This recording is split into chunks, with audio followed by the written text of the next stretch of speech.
Good This morning, is everyone. I have officially hit go live, so my brother stops breaking my chops. So Blaine, this is for you, buddy. At 4:31 in the morning, I expect to see you at some point in time in the next 30 minutes. good. Good. Well, that'll help. That'll help the Michael, numbers. thank you very much for hopping on with me this morning. Let's get that Yeah. out of the way. Yeah. Well, thank you. Let's all take a sip of our coffee Okay. as this exciting moment began. And first of all, I want to thank people like Michael, Randy, my brother Blaine, Shirley, Dee Dee, Eric, Helga. Who else has encouraged me along my way just to hit go live? You know what? Whoever I forgot, thank you, all of you.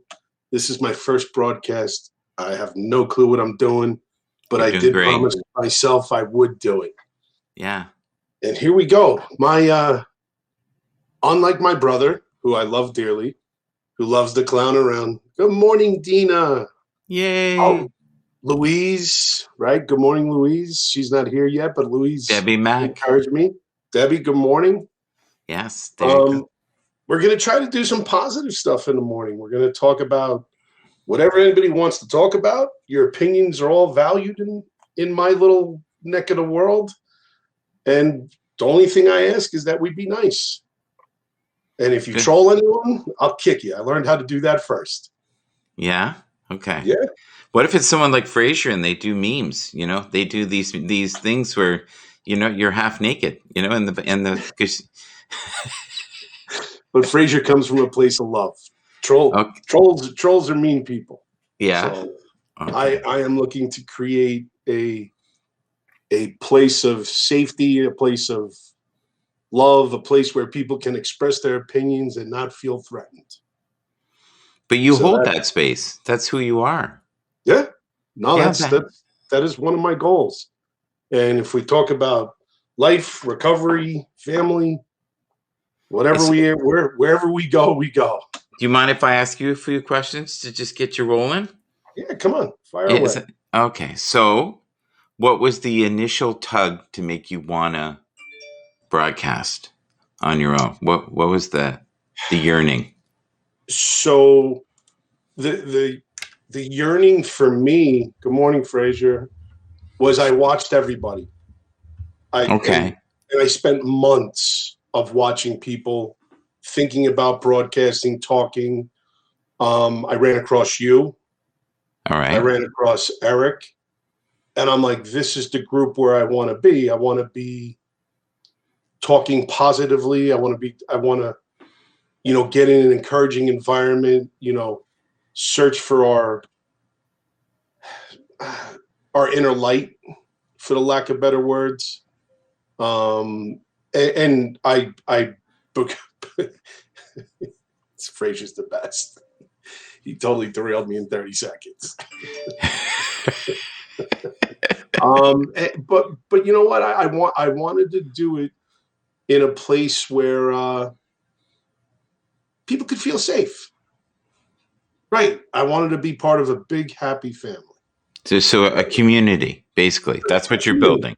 Yeah. I want to build a community.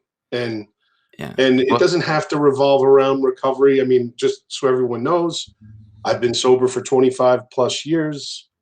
It has been a journey, but I have been clean and sober, and I do enjoy the journey. And you know what? I'm going to do it to myself. No, there's an easier way to do it. And can I ask you another question? Is that okay? You can keep peppering me all you want. All right. Well, there's no pepper involved here.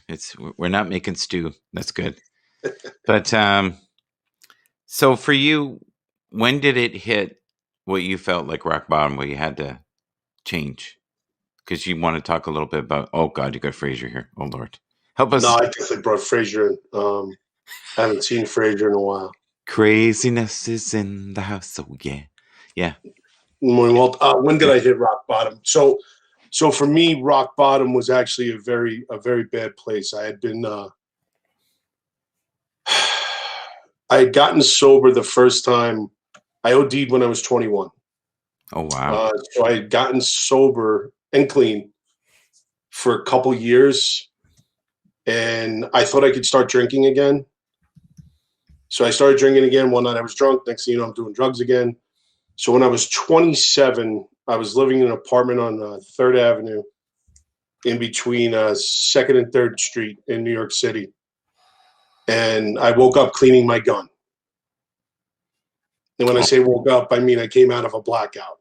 Wow. And I couldn't tell you why I was at the particular moment in time. But it scared the living bejesus out of me. Because that was something where I was like, what am I thinking? Where am I? What am I doing? And I had known and I had enough people in my life that were sober at the time. So I basically just reached out to somebody and I said, I don't know where I am. I don't know what I'm doing. And I'm afraid that I'm going to kill myself because I just woke up and I had 2 handguns, one dismantled, one put back together. And I was just like, I was like, but this is it. Like this is my wake up call. And the family friend that I had called sent 2 6'3" bikers over that were sober that he knew. He's like, you need to take this guy by the hand, and that's how I began my journey. That's amazing. You should read the lovely comment here. I saw that. Yeah, I think you should share that. Oh wow. I don't know. Oh, there we go. I think I did it right. You did it right.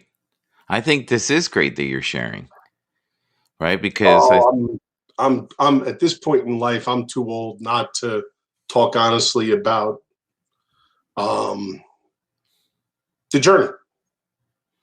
You know, like for me, the hardest thing was I'm gonna cry, man. Wow. Yeah. The hardest thing for me was my 2 older boys. Yeah. I mean, luckily I got sober when they were little. Yeah. But they still remembered a couple things. So I guess that was the wake up call. Probably 10 years into being sober was when my oldest said something to me and we had a heart to heart. So yeah, that's been my motivation, you know, throughout my journey. And it's wild where some people, they take one sip and they're gone. Like they're right back where they were. Like they just keep drinking. And I've known people like that. And then, you know, I've never quite understood that because I've been one of those people that could step in, step out, and it's not a big deal. I had a friend, if he had 3 beers left in the fridge, he wouldn't leave until they were gone. I was the guy who, if he had 3 beers in the fridge, he would figure out a way to get another dozen in the fridge. And if I couldn't figure that out, I'd start drinking the cough syrup. So, good morning, Fraser. You're sitting there very serious this morning. I'm listening. He's being respectful. It's because we gave him a rough time. See, that's it. No, Fraser, I love you. Don't ever think you're not welcome. Yeah. Well, there was a poser yesterday named Deja, the demonic Fraser, in another one because he was judging everybody in that broadcast, and I knew that couldn't be Fraser, and that guy was nowhere as good looking as this guy. You know, so you started again already. Hey, like, can I ask a question? Yeah. With your story and what you've gone through, where would you like to take the experience you've had to help others? Here it is.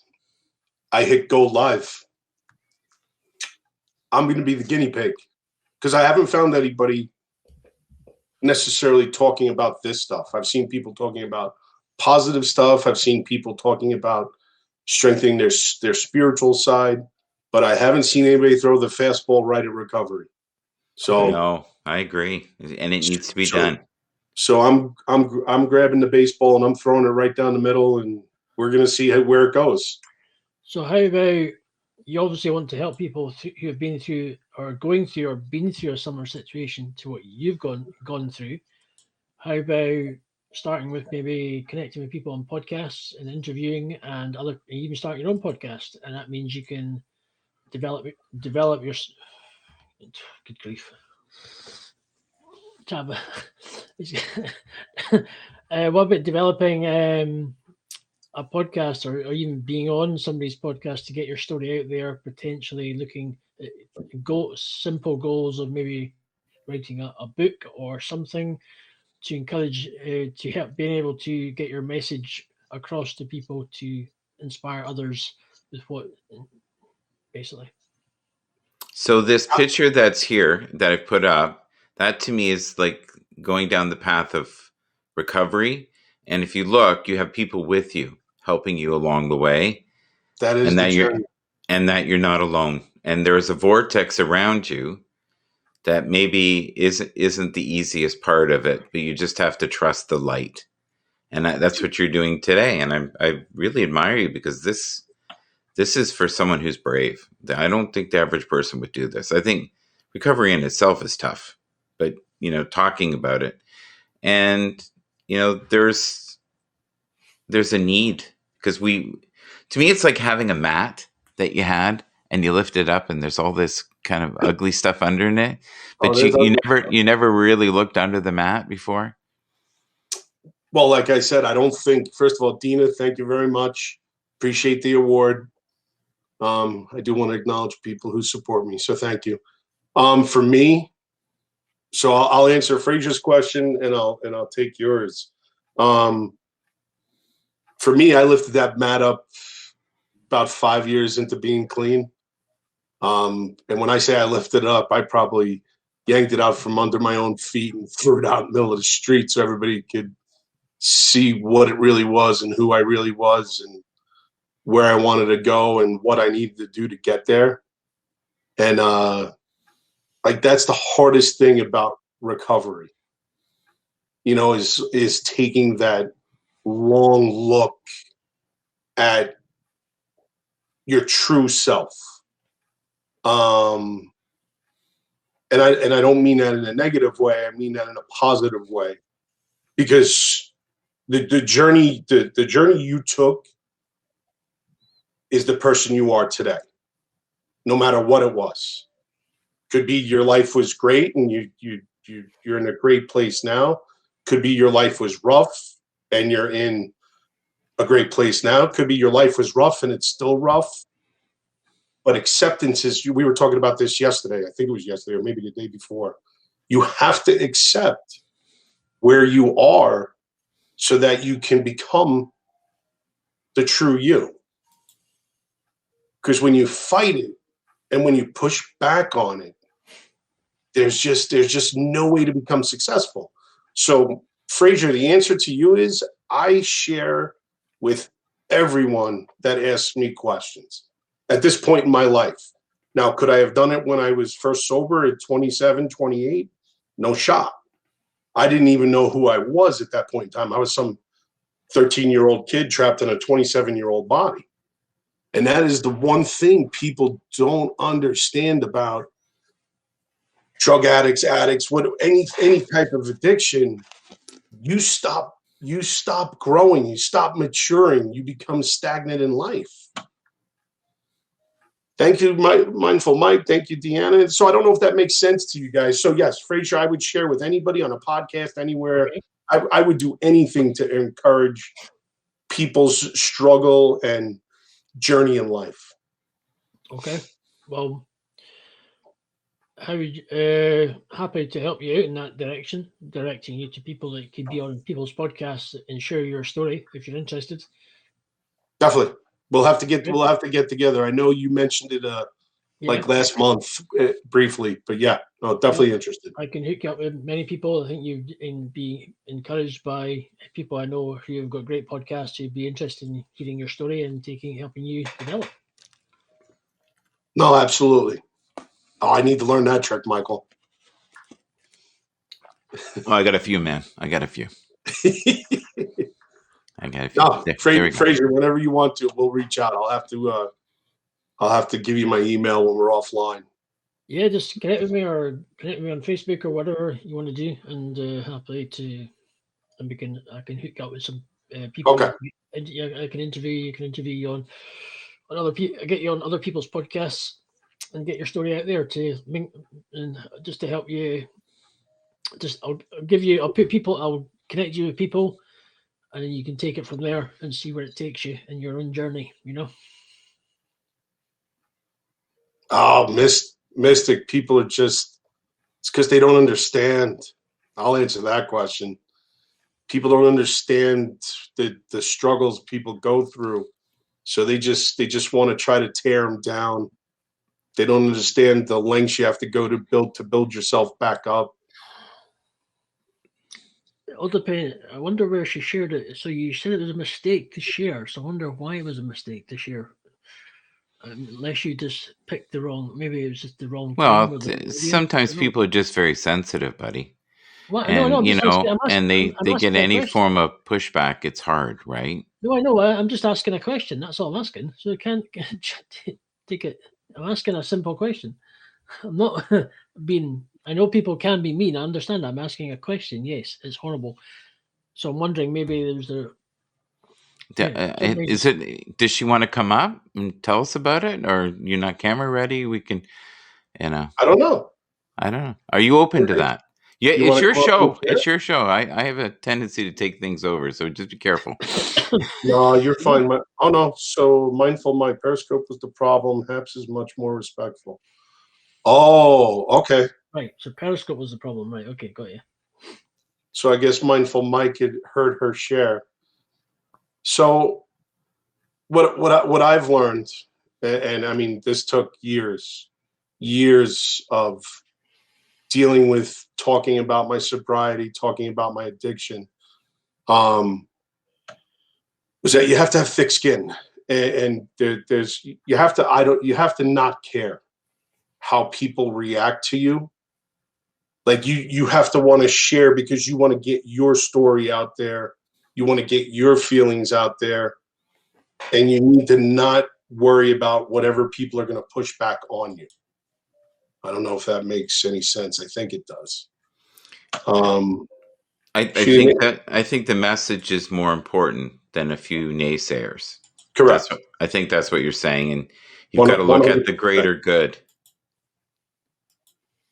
Yeah. Well, you're always going to have those who judge. Aha! That's where I got sober, Walt. Right next to the Hells Angels Club in New York City. There you go. That was an interesting. As I say, I'd love to hook up me outside Haps and happily to direct you and maybe helping you just take your story and help people down the road. That's what I want to do. I want to take my story. I also want to just create a place where people can come chat early in the morning. I put Manic Mondays because it's Monday and everybody's always stressing out. So. We just got to learn how to go at life a little easier. Mm-hmm. There we go. I did it. I can't. The thing is, I noticed in Haps, if you post a video in the chat, you can't delete it like an image. Like Michael's popping up these random images here, but it's always interesting. I noticed the difference in that. Some of those are mine. I actually learned how to. As that Michael said, you can put images in the chat and you can delete them, but obviously a video file you can't. I did notice that. I was in a chat yesterday and someone randomly put Christmas music into was it Christmas or Christian? I'm not sure, into my broadcast without asking. I don't know who that was. He looked a lot like you. Oops. Oops. Who was that? We don't know. We don't know. Right. What do you think of this one here? Can you read that, or is it too small for you guys? You're big. That's small. Yeah. Okay. Here we go. So what? But I thought if it was something who's into your spiritual stuff, I thought it wouldn't bother you too much, would it? Oh. There we go. Okay. So there we go. I'm picking questions. He's good. poking the bear a little bit this morning. Sorry. Absolutely, by the way. Yes. Absolutely. That's kind of where you are. You're very courageous right now. Doing what you're doing, to me, is so freaking brave. No. Yes. No. The average person could not do that, man. I'm telling you. The average person cannot lift up the mat. So you going forward and doing this today is so greatly needed. I don't see a lineup of people doing this. Really? No, really. So, you know. Well, but everybody that comes on and puts themselves out in the world like this, I think is brave. You know, I think occasionally you'll see someone throw, Christian music in the background without asking, but that's about as brave as it gets. That's, that's the only bravery I see. This is real brave. This is courageous. This is pulling up the mat, right? No, I don't know. It's like ripping off the Band-Aid, And there's a huge one. I'm trying to get rid of that picture and bring all three of us back up, and I'm struggling. I can show you. It's so easy. There you go. That's why you have me here. There you go. What am I doing? It's gonna go around in circles. Okay, 2, 3. And there was three lovely stars floating in the sky. There you go. He's like, Jimmy, I'm sorry you're closing down all your social media platforms. Jimmy, what's going on? What's up, Jimmy? Isn't that the guy from? Isn't he the guy from Vegas? Yeah, he's the guy from Vegas. I made that story up. Yeah. That's totally made up. Yeah, he's a mob boss who was a lounge singer as well. Yeah, Jimmy Ritz. Yeah, it's going to be in the first book. So Don, you're doing what you quitting for? See a lot of that on here. You see a lot of people give up. I don't know why. Well, he said all social media, so he's disconnecting from everything. Yeah, well, some people find it toxic, right? Fraser, what time is it by you? Is it 1 p.m.? It's 11:53 a.m. A.m. Yeah, and we're 6:53 here, sir. So you're 6 hours ahead of us. Okay. Don will be back. He'll take a wee holiday. Would you want Walt up? I know. Is Walt willing to talk about anything? Walt, are you open early in the morning to talk about anything? There's you know what? I didn't even see Walt. Good morning, Walt. Good morning, Walt. Can I invite Walt in case? Is that all right? You can invite whoever you want. Yeah, well, don't do that. It's just you gotta have some. You gotta have some parameters, brother. There's no parameters. Well, you're gonna have memes that you don't want. Trust me.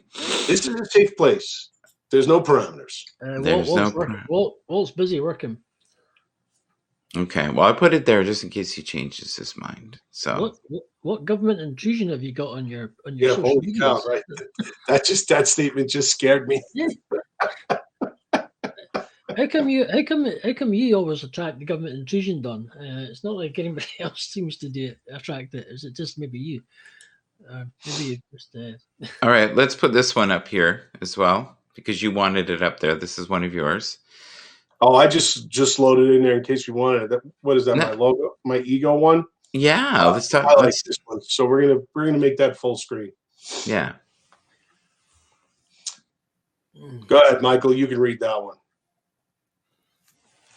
Ego is the only illusion, but a very influential one. Letting the ego illusion become your identity can prevent you from knowing your true self. Ego, the false idea of believing that you are what you have or what you do, is the backward way of assessing and living life.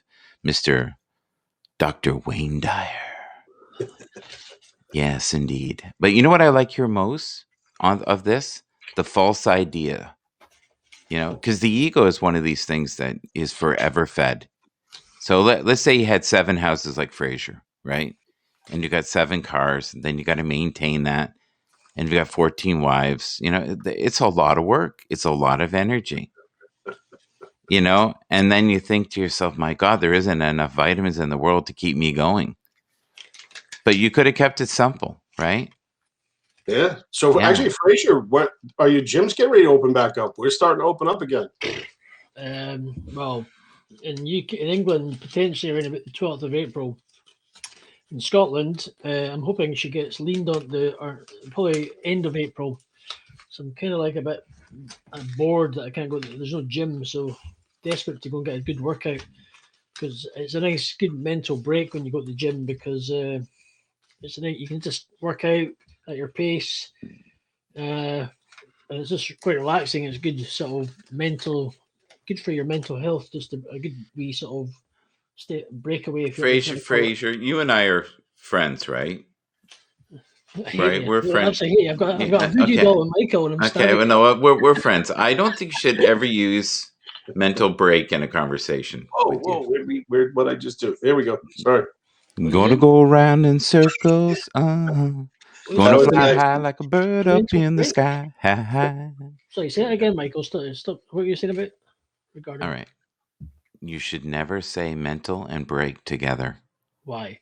Because people think the cheese is falling off the cracker, like you said in the broadcast yesterday. A mental break. What's wrong with that? Okay. You're taking a it's a break from the boredom. Going to the gym is good for you. It's positive. It's healthy. You're working out. You're feeling good. That's what the good thing about the gym is. Good endorphins. It's like good. As you great say, visuals. Great visuals, right? It clears they the brain. Inspire you. It clears the brain fog. Well, see, I agree with him, and I actually just put physical exercise back in my life. Yay! 5 months ago, I guess. You know, and it's just one of those things where if your body's doing good, your mind starts doing better. So I actually agree with what he's saying. Archaic term. It clears the brain fog, and it's actually good. And plus, what did I miss? You're in a gym with people who an archaic term. You're in a gym with you're in a gym if you are are working out, and you actually can, when you go to the gym, you see regular faces at the gym. You can generally have a conversation, and it's great having that space of just people think, oh, the gym's the last place you want to get opened. It's going to be all this COVID, and but it's actually, as people are using an equipment, they clean it afterwards, and it's actually very clean on a constant, regular basis now. The routine, and they should technically they go in the whole. Where are we going? Where are we going, Free? I'm letting them walk. Let them walk. Let me talk. With gyms that they talk about, with all this is going on in the last year, that they talk about mental health, they talk about obesity, they talk about this is a risk to getting COVID, and they close the things, gyms, which is the one thing that would help people with obesity, help people with mental health and staying fit. And I think if they treated a lot of the people who own businesses more like an adults and not like we're 5-year-olds, to say we can, if you have that restricted numbers and the precautions are in place, you can then protect your local hospitals, your overwhelming your health service, and keep the suicide rate down, because there's a major high. Good morning, Megan. So this is Steve. Sorry, Fraser. I honestly have to go. Okay. I've made a commitment with someone at 7. No, Michael. I'm going to end here in a minute anyway. Okay, so Fraser, you'll have the whole dance floor now. I'm gone. No, anyway. No, Fraser, you're 100% right. Michael, thank you very much for stopping by. No, just try. I think the gyms are important for everybody. No, you're 100% right. When they took away all this social interaction between people, it hurt. It hurt all of us because we had no way to release, which is why you saw the initial swing of the first half of the lockdown. People get super depressed, and then people started searching, and people found platforms like apps and Periscope and other places to start interacting more with people. So you're 100% right. Yeah. Fraser, thank you for coming. I'm only going to do a half hour today, so I'm going to end up. I appreciate your time. I appreciate you. I appreciate your motivation. Let's let's get together. I'll track you down on Facebook, and we'll hook up about the podcast. Cool. Okay. Thank Take easy. you. All the best. Cheers. Everyone else, thank you for the awards. Thank you. Who am I thanking? I'm thanking everybody. Thank you, Mindful. Thank you, Dee. Thank you, Dina. Thank you, Megan. Appreciate all of you. Thank you for stopping by. Thank you for your support. And I will see you guys Wednesday, because tonight I am getting my vaccine. So I'm actually excited about that, because I mean, I get to see my granddaughter in a month and a half, 2 months. Haven't been able to meet her yet. She's 4 months old.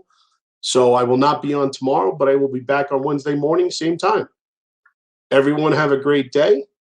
And remember, stay positive.